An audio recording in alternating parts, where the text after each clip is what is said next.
तो आज की वीडियो में मैं जेजू आइलैंड की रेड को डिटेल में एक्सप्लेन करने वाला हूँ। यहाँ पर सांजिनू फाइट करता है एंड किंग से और आखिर कैसे ये एंड किंग बेरू सांजिनू की शेडो आर्मी का सेकंड स्ट्रॉन्गेस्ट सोल्जर बना। तो वीडियो में बने रहिए और लास्ट तक देखिए क्योंकि इस वीडियो में आप लोगों को काफी ज्यादा मजा आने वाला है। तो बिना टाइम वेस्ट करे वीडियो को स्टार्ट करते हैं। तो सबसे पहले तो तुम्हें मैं ये बता दूं कि ये जेजू आइलैंड है क्या और आखिर इसका क्या सीन है। तो कुछ सालों पहले जेजू आइलैंड पे एक एशियन गेट ओपन हो जाता है और सोलो लेवलिंग की दुनिया के अंदर एशियन गेट सबसे स्ट्रॉन्गेस्ट गेट है। मेरा मतलब है ऐसे डंजन के अंदर सबसे स्ट्रॉन्गेस्ट डीमंस रहते हैं और इस एशियन डंजन को क्लियर करने में अच्छे अच्छे के पसीने छूट जाते हैं, यहाँ तक कि एशियन हंटर्स के भी। और हालांकि एशियन गेट्स बहुत ही रेयरली ओपन होते हैं, मगर ये जितनी बार भी ओपन हुए बहुत सारे लोगों की कैजुअलिटीज हुई है। और फिर ऐसी एक बार साउथ कोरिया में ये जेजू आइलैंड पे एशियन गेट ओपन हो जाता है और यहाँ के एशियन हंटर्स डंजन को क्लियर करने की कोशिश करते हैं, मगर वो हर बार फेल हो जाते हैं और इसी दौरान इनके बहुत सारे हंटर्स की भी डेथ हो जाती है। मगर तो भी ऐसे डंजन क्लियर नहीं होता है और डंजन क्लियर ना होने की वजह से वहाँ के मॉन्स्टर्स बाहर आ जाते हैं और वहाँ के सारे लोगों को मार देते हैं और कुछ तो बहुत ही मुश्किल से वहाँ से बच के निकल पाते हैं और सिचुएशन इतनी आउट ऑफ कंट्रोल हो जाती है कि इन लोगों को साइलेंट को अबेंडन करना ही पड़ता है। और फिर ऐसी 2 से 3 साल हो जाते हैं और इसी बीच ये एंड्स काफी ज्यादा इवॉल्व हो जाती है और ये इतनी ज्यादा इवॉल्व हो गई कि कहाँ ये जमीन पे चला करती थी अब ये उड़ने लगी है और काफी ज्यादा स्ट्रॉन्ग हो गई है। और इनको इस बात का पता तब चलता है जब कुछ एंड्स उस आइलैंड को छोड़ के पास के गांव तक उड़ के पहुंच जाती है और वहां के लोगों को मारना शुरू कर देती है। और इनका इवोल्यूशन देख के कोरियन एसोसिएशन समझ जाती है कि अभी कुछ नहीं करा तो बहुत देर हो जाएगी और फिर ये जेजू आइलैंड को कवर करके इनका नेक्स्ट टारगेट होगा साउथ कोरिया। और फिर साउथ कोरिया एसोसिएशन प्लान बनाने की ये लोग वापस से जेजू आइलैंड पे अटैक करेंगे, मगर इनके पास इतने ज्यादा एशियन हंटर्स नहीं होते कि एशियन डंजन को क्लियर कर सके। और फिर ये लोग जापानीज हंटर्स से मदद मांगते हैं इस एशियन डंजन को क्लियर करने के लिए और जापान भी इनकी मदद करने के लिए तैयार हो जाता है क्योंकि उनको पता होता है ये सिचुएशन कितनी गंभीर होती जा रही है और क्या पता साउथ कोरिया क्या पता अगला टारगेट जापान हो। और फिर इसके बाद दोनों कंट्री एक साथ जेजू आइलैंड पे अटैक करने का प्लान बनाती है। तो इनका प्लान ये होता है कि जापानीज हंटर 4 ग्रुप में जेजू आइलैंड को चारों तरफ से घेर लेंगे और फिर एंड सोल्जर्स जैसी डेंजर फील करेंगे वो अपनी क्वीन को प्रोटेक्ट करने के लिए इन हंटर्स को किल करने के लिए निकल जाएंगे। और फिर एक बार जब क्वीन अकेले हो गई साउथ कोरिया के हंटर डायरेक्ट जाके क्वीन को टारगेट करेंगे और ये लोग इस बात का भी ध्यान रखते हैं कि क्वीन वापस से अपने ट्रूप्स को बुला ना ले, तो वो जैमर लगा देते हैं जिससे क्वीन अपने सोल्जर्स को कांटेक्ट नहीं कर पाएगी। और फिर एक बार जब क्वीन मर गई बाकी सोल्जर्स को मारना बहुत इजी हो जाएगा। और फिर इसके बाद हम जिन्नू को देखते हैं जो कि जेड में पार्टिसिपेट नहीं करता है, उससे लगता है कि इतने सारे ऐसे हंटर्स आराम से इस सिचुएशन को हैंडल कर लेंगे। और फिर इसके बाद हम देखते हैं साउथ कोरियन हंटर्स के ग्रुप को जो कि क्वीन की ओर बढ़ रहे होते हैं और जो ये बंदा है एसेंग हंटर जोई जोंग इन इस ग्रुप को लीड कर रहा होता है। और फिर वो जैसे एंड कॉलोनी तक पहुंच जाते हैं वो एक चैम्बर बना देता है और कहता है कि वैसे तो मैं इसे अपने एनिमीज को टाइट अप करने के लिए यूज करता हूँ, मगर अभी फिलहाल ऐसा शील्ड यूज कर रहा हूँ और ये बीरिंग लेवल तक की एंड्स को अंदर आने से रोके रखेगा।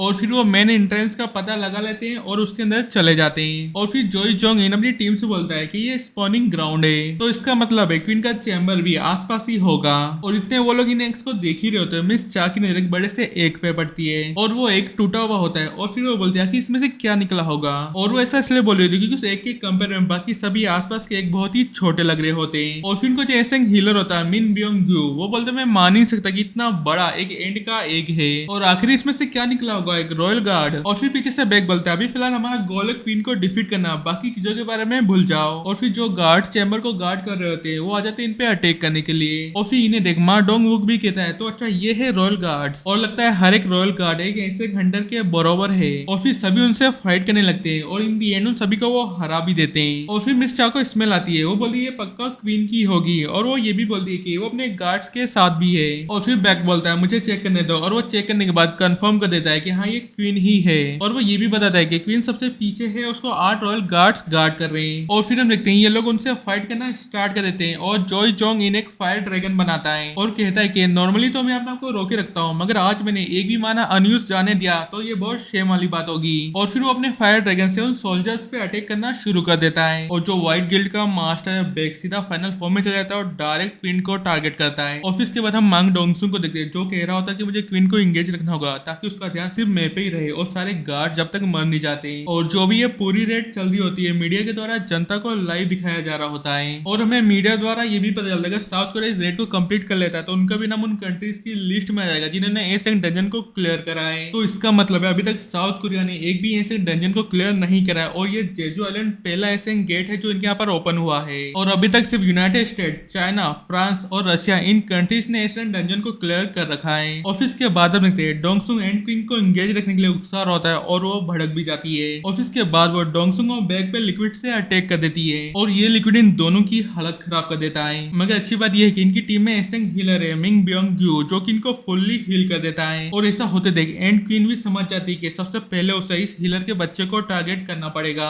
और फिर वो सीधा हीलर पे चार्ज कर देती है मगर उसके अटैक को मां डोंगसुंग रोक देता है और फिर वो एंड क्वीन से कहता है कि मैं तुम्हें इतनी इजीली हमारे हीलर पे अटैक नहीं करने दूंगा। ऑफिस के बाद हम देखते हैं जोई जोंग इनको जो सभी को पीछे हटने का कहता है। ऑफिस के बाद वो क्वीन पे एक पावरफुल अटैक करता है और इसे देख के बैग कहता है लगता है क्वीन का काम खत्म और ये मैं अपने इतने सालों के एक्सपीरियंस से बता सकता हूँ कि वो मरने की कगार पे और पक्का जीत हमारी होगी। मगर फिर तभी एंड क्वीन रोर करती है और ये चीज सभी को फील होती है और उनमें से एक कहता है आखिर ये क्या था और फिर बैग कहता है क्या ये रोर था या डेथ क्राई और फिर वो बोलता है नहीं ये कुछ और ही था और पता नहीं ऐसा क्यों लग रहा है कि ये किसी को बुला रही है। और फिर हम देखते हैं जो सर्वेलेंस टीम रहती है जो जेजू आइलैंड में ड्रोन से नजर रख रही होती है वो लोग गोटो रियूजी को इन्फॉर्म कर देके एंड्स ने अपने डायरेक्शन चेंज कर दिया। अब वो लोग टनल की ओर बढ़ रहे जहाँ पर एंड क्वीन थी और यहाँ तक कि जैमिंग सिग्नल भी काम करना बंद कर चुके हैं और गोटो रियूजी जापान के सबसे स्ट्रॉन्गेस्ट एसेंग हंटर है और यही 4 ग्रुप में से एक ग्रुप को लीड कर रहा होता है जिसका नाम अल्फा होता है। और फिर गोटो रियूजी ये बस सुन के बोलता है आखिर ऐसा कैसे हो सकता है और आखिर वहाँ पर चल क्या रहा है। और फिर इसके बाद हम इस चा को देते हैं जो क्वीन के रॉयल गार्ड से फाइट कर रही होती है और फिर वो बाकी सभी से कहती है अभी ये खत्म हो गया है ना। और फिर पीछे से उनका टीममेट कहता है क्या अब हम वर्ल्ड की 7 टीम बन चुके हैं जिसने एसेंग गेट को क्लियर करा है। और फिर बैग कहता है रुको यहाँ पर कुछ तो गड़बड़ है और ये बात सुन के चोई जोंग इन भी थोड़ा हैरान जाता है क्योंकि उसने जो शील्ड लगाई होती है वो टूट चुकी है और फिर सभी को किसी की स्ट्रॉन्ग प्रेजेंस सेंस होती है जो कि और किसी की नहीं होती है एंड किंग की होती है जो इनके पास आ चुका है और इनकी ओर बढ़ रहा होता है। और फिर इसे देख के बैग भी कहता है कि सेंस नहीं बनता एक सिंगल बीस्ट के इतनी ज्यादा पावर से और यहाँ तक कि मिस चाबी एंड किंग की नेगेटिव पावर्स को हैंडल नहीं कर पाती क्योंकि उनकी नोज काफी ज्यादा सेंसिटिव होती है। और इस नेगेटिव एनर्जी को फील करने के बाद मिस चाबी बोलती है कि ये एनर्जी काफी ज्यादा भयानक है और ये पक्का कोई मामूली बीस्ट नहीं है। और फिर कोरियन टीम कहती है कि बीस्ट हमारे सामने अचानक से आ गया और इसके चलने के साउंड से ही हम कांप रहे हैं। और फिर हम देखते हैं डोंगसुक फील कर रहा था उसकी आधी बड़ी जा चुकी है और फिर वो सोचता है हमें कुछ करना होगा हमें इस चीज को हराना होगा मगर इसी बीच में वो बीस्ट उसके पास से गुजरता है मगर वो डोंगसुक को कुछ करता नहीं वो सीधा एंड क्वीन के पास जाता है और इसे देख पूरी टीम घबरा जाती है। ऑफिस के बाद हम देखते हैं एंड किंग क्वीन की डेड बॉडी देख के अपना पंजा निकालता है जोरदार रोर करता है और इसे देख के रिपोर्टर और कोरियन टीम काफी ज्यादा डर जाती है और मिस चा भी उसे देख ही होती है मगर इतने में वो बीस्ट उसके पीछे आ जाता है और उससे पहले मिस चा कुछ करे एंड किंग जोरदार सॉलिड पंच जड़ देता है और इससे मिस चा दूर जाके एक रॉक से टकराती है और उनके मुंह से खून निकलने लगता है। और फिर डोंगसुक भी मिस चा के लिए जोर से चिल्लाता है मगर इतने में वो बीस्ट उसके पीछे आ जाता है और फिर वो उसके अटैक से बचने के लिए अपनी शील्ड के सामने ले आता है मगर वो शील्ड भी टूट जाती है। और फिर डोंगसुक अपनी स्वॉर्ड से उस बीस्ट पे अटैक करने का ट्राई करता है मगर वो कुछ भी नहीं कर पाता है वो बीस्ट उसके दोनों हाथ काट देता है। और फिर देखिए बैग भी एंड किंग पे अटैक करने का ट्राई करता है मगर एंड किंग उसको एक ही हाथ से हरा देता है। और जो फायर यूजर है जोई जोंगिन वो भी अपनी फायर से अटैक करने का ट्राई करता है मगर इतने में ही एंड किंग उसको अपने पंजे से स्लैश कर देता है और इस अटैक से जोई जोंगिन को काफी ज्यादा डैमेज होता है और वो नीचे गिर जाता है और दोबारा उठ नहीं पा रहा होता है। और यहाँ पर अभी तो एंड किंग ने अपनी फुल पावर भी यूज नहीं करी है मगर तो भी इन सबकी हालत खराब कर दी है उसने। और जो भी ये हंटर्स है ये सभी एसेंग हंटर है तो समझ रहा एंड किंग कितना पावरफुल होगा।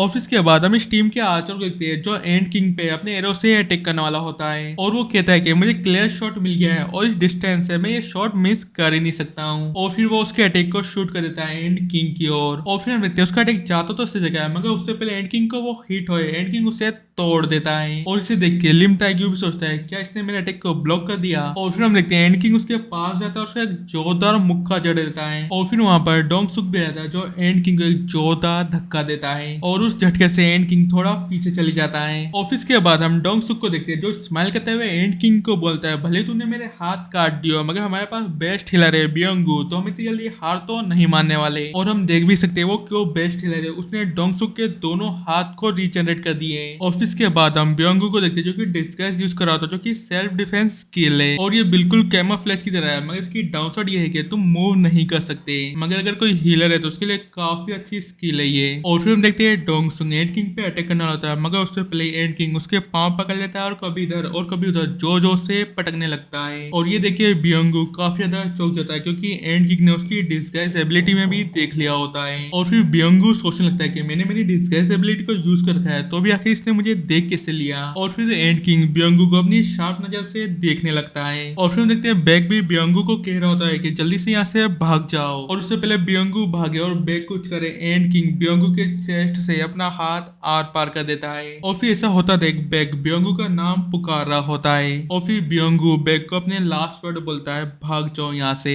क्योंकि उससे पहले और कुछ वो बोले एंड किंग उसका सर चबा जाता है। और ऐसा होते देख पूरी टीम देख रही होती है और वो काफी ज्यादा घबरा जाती है। तो ये तो था जेजू आइलैंड की रेड का पहला पार्ट, और अगला पार्ट भी जल्दी आने वाला है। तो वीडियो को लाइक करो और चैनल को सब्सक्राइब करो।